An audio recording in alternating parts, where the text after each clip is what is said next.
Sports Dan the D, John on here with you for the September 29th show of 2017.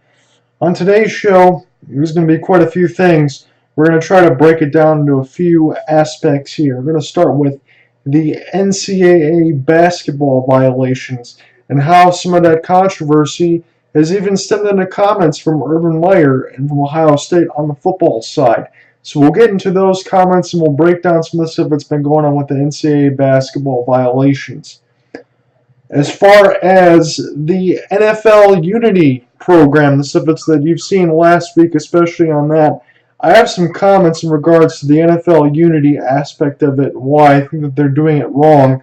And then when we end the show here, we'll talk about Russell Westbrook on his new deal to be the highest paid player on the NBA and on Kevin Durant's birthday. I'll let you know why that's no surprise and what's going to stem from that.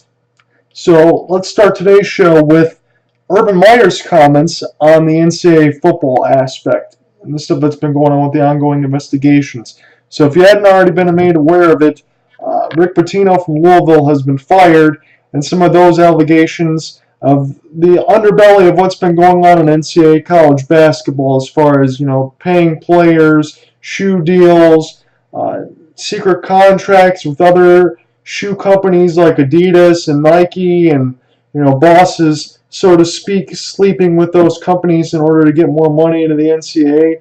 I've always said that it's always about money as far as anything goes in the sports. And I think a lot of us can always believe in that. But let's talk about Urban Meyer and some of his comments. So keep in mind that this article here is from the Columbus Dispatch from Bill Rabinowitz. So take that for what you will. So Ohio State coach Urban Meyer addressed the burgeoning college basketball scandal in his Wednesday night session with reporters, but he went into much greater detail on the radio show. So here's his quote. "I've always been a big proponent of the NCAA, but it's been very frustrating to see these things happen. Some of them are of very serious nature, and it just disappears because they don't have subpoena power. You hear the term toothless. It's certainly not because of the effort, because we have very good people there. I believe if you willfully and intentionally broke the rule or you lie to the NCAA, you can never coach again. To this day, I still believe that. I'm not talking about the mistakes made when you have a rule book that's this thick, but if you intentionally pay a guy money or willfully have a second cell phone to make illegal phone calls, you're done. You can never coach again." And then he goes on to say, it's no different than a student athlete. If a student athlete lies to the NCAA, they're finished. So you're telling me a 50-year-old man has more rights than an 18-year-old student athlete? Who comes up with that? If you intentionally lie about committing violations, your career is over. You're not suspended for just only 2 games. Some of the silly penalties that you've had in the NCAA. You can't recruit for a week or half or something like that. You should be finished. This will clean up some of the things. So those are strong words from Ohio State head football coach Urban Meyer. But I want to talk about an article in particular that dates back to 2012 from Matt Hayes when Urban Meyer was in the SEC, titled From Champs to Chomped, how Urban Meyer broke Florida football. So I'm not going to go through this whole thing here, but I want to give you my food for thought. Facebook.com/TBUGunslinger, Twitter @JohnReinott. So Matt Hayes goes on to say in his article from 2012 that the uproar and controversy of Urban Meyer's stunning recruiting coup at the Ohio State settled in, and Stephon Diggs, still on the Buckeyes' wish list, was debating his future. So it goes on to say some of the stuff with Stephon Diggs and the things in the locker room, character issues that we now know were fueled by a culture Urban Meyer created, character issues that gutted what was 4 years earlier the most powerful program in college football. It was Urban Meyer who declared the Florida program broken at the last regular season game in Gainesville in November of 2012, but why was it broken? Then he goes on to say that Florida's biggest success and the allegations and everything else that have gone about Florida being a power program came to the forefront when Urban Meyer was there.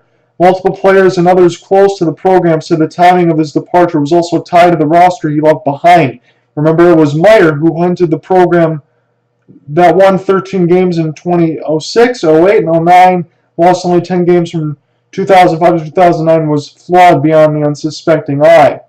Now these issues have surfaced for all to see, left in the wake of Meyer's resignation were problems that can destroy a coaching career. Drug use among players, a philosophy of preferential treatment for certain players, a sense of entitlement among all players, and roster management by scholarship manipulation. So there's just a couple other things here. Ironically, Florida's downfall began at the height of Meyer's success, talking about a trust circle where Urban Meyer was able to, talk and negotiate with other players and give them certain rights and things like that. When he said he never heard of a circle of trust, former players said it was different. The strength and conditioning, let's see, from Percy Harvin, when confronted by strength and conditioning coaches Harvin, who failed to return calls and texts to his cell phone to comment on the story, says this expletive ends now. A few other things here. Remember, Aaron Hernandez was also in the Florida program before he went to the New England Patriots. I thought that this was kind of interesting. Even as the unprecedented success of Florida continued, a mounting number of players were dragging the Gators' name down a path of drugs and destruction. At least 30 players were arrested in Meyer's 6 seasons. Instances of substance abuse were often linked to his most prized athletes, and NFL teams took notice. Hernandez admitted to failing a drug test at Florida, a problem that cut his draft stock from first-round grade to fourth-round selection by the New England Patriots. Harvin, according to multiple reports, failed a drug test at the NFL scouting combine and slipped from a top 10 pick to the latter half of the first round. Spikes and sources said failed a drug test at Florida, was suspended 4 games during his rookie season with the Patriots for using performance-enhancing drugs. Offensive lineman Maurice Hurt, according to multiple reports, last year tested positive for marijuana at the combine. He fell to the Washington Redskins in the 7th round and later developed into a starting guard in his rookie season. Just how prevalent was the drug use among Meyer's players? A source told Sporting News that Patriots coach Bill Belichick spoke to the current Florida team in the offseason and addressed the issue and how it impacts NFL careers. And Bill Belichick went on to say that he wanted those guys to not be like those guys in college. So there's a few other things in here, but we don't need to go into all of it.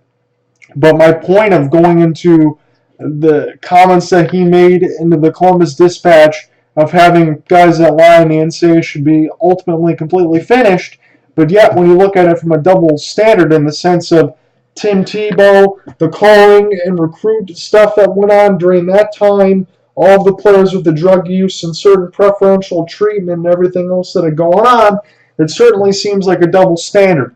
And the fact that when you had Urban Meyer rest guys for quote-unquote injuries when they were ultimately suspended more for the drug use and the other things that had gone on, it certainly seems like a real convenience for Urban Meyer to go ahead and leave that Florida program at the time to move to Ohio State because he didn't want to get caught with other sanctions.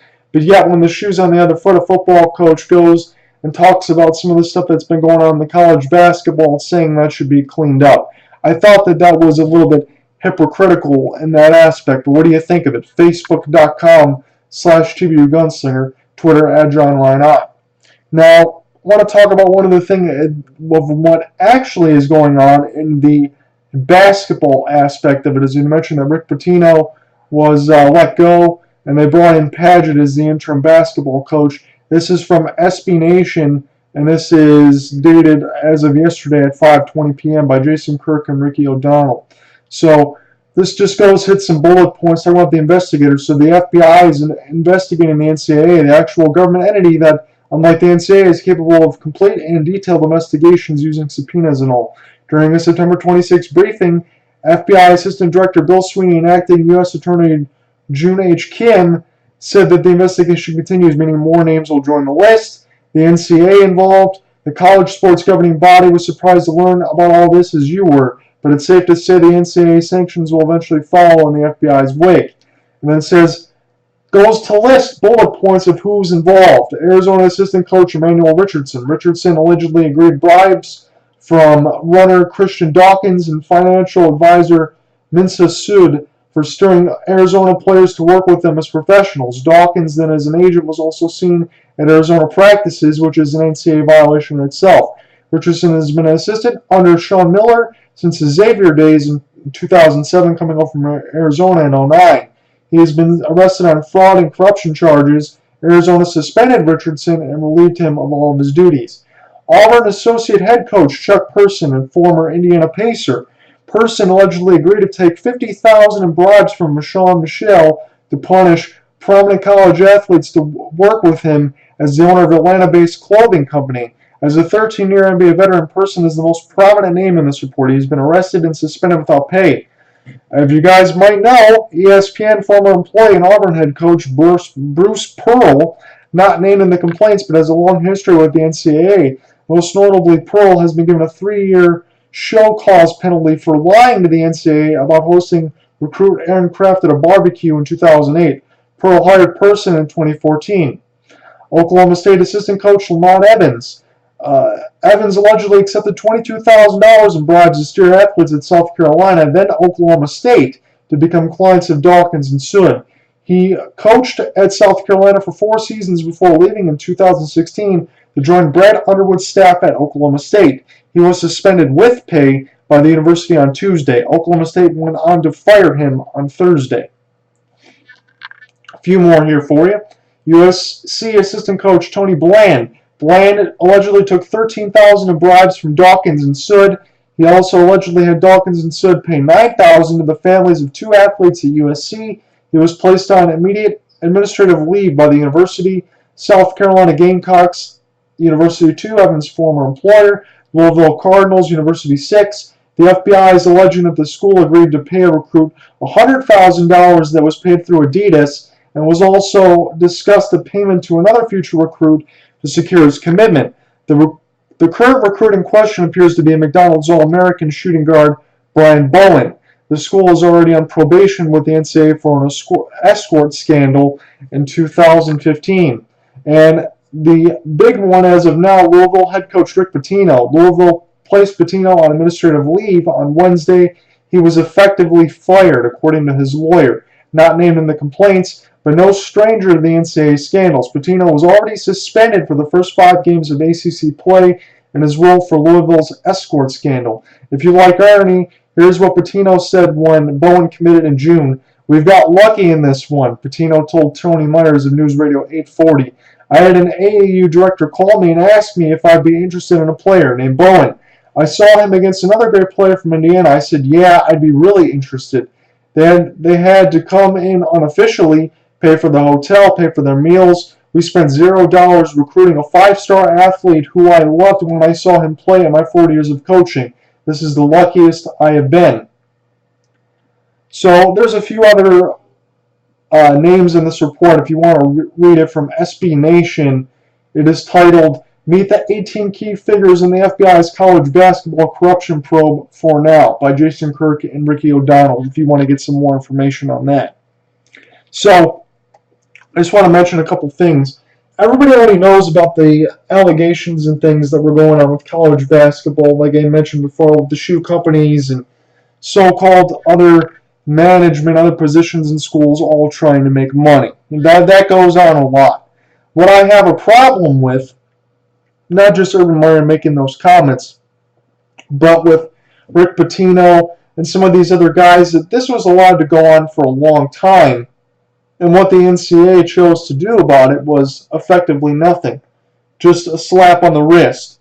And sometimes this stems from football as well, also into the college basketball. And it doesn't surprise me, but if I'm an 18-year-old, 17, 18-year-old athlete, I can look at it from this perspective, and the fact that if I'm given money, given gold change, given other items, just paper bags of money and things like that. We've talked about stuff like that that's been seen before by some others locally, or talking about the Fab Five and instances around here where you knew things like that went on. But when you have players that are getting involved with escort services and all of that, quite frankly, if you're a young teenager, and I guess in a sense of me, if I was a predominant college basketball athlete, I might not want to say anything about what's going on because I want to get all the free opportunity, and I also want to get involved with girls, which wouldn't surprise me for a lot of these athletes, and I would also probably want to keep my mouth shut in terms of having a higher draft pick and getting all the formalities and everything else offered to me because I want better opportunities. So I'm not going to go ahead and blame a lot of these college athletes for taking the opportunities that presented in front of them.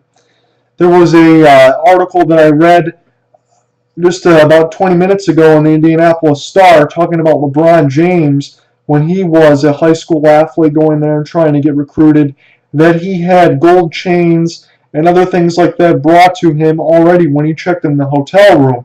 And he called it a, quote, gift from God. So stuff like this happens all the time. But my issue with it is when you have these coaches that are going there and you have the NCAA going in there and not really ultimately doing a whole hell of a lot about it, that's the issue that you have with it, of all these coaches and everything else that goes on. You can't necessarily blame the players, and I'm not saying that's exactly what everything that's going on, but the NCAA has a lot of problems to be able to go ahead and deal with. And for the FBI to go in there to break in this and finally probably get Rick Pitino out of the situation that he was in Louisville when it's basically been about 20 years when he knew all this stuff was going on, it's a big damn deal. And now the NCAA, whether a lot of us had already talked about it before, whether you would just ultimately want them to be disbanded, they're going to look pretty shameful at the end of all of this by the time the FBI goes out and cleans house. So like we mentioned, if you want to read some more of these comments, I got the Ohio State football stuff from Urban Meyer off of the Columbus Dispatch. I used an article from 2012 from Matt Hayes talking about from champs to chomps, some of the stuff that Urban Meyer had done when he was in the SEC, and now the FBI college basketball scandal. The one title, Meet the 18 Key Figures in the FBI's College Corruption Probe for now, from Jason Kirk and Ricky O'Donnell on SB Nation. We come back in from the break. I want to talk about the NFL Unity Anthem and why I think some of the stuff rubs me the wrong way. I'll try to get into Colin Kaepernick a little bit, maybe set some things straight. Going to have some interesting stuff to say about this one, so stick around in after the break. Appreciate it.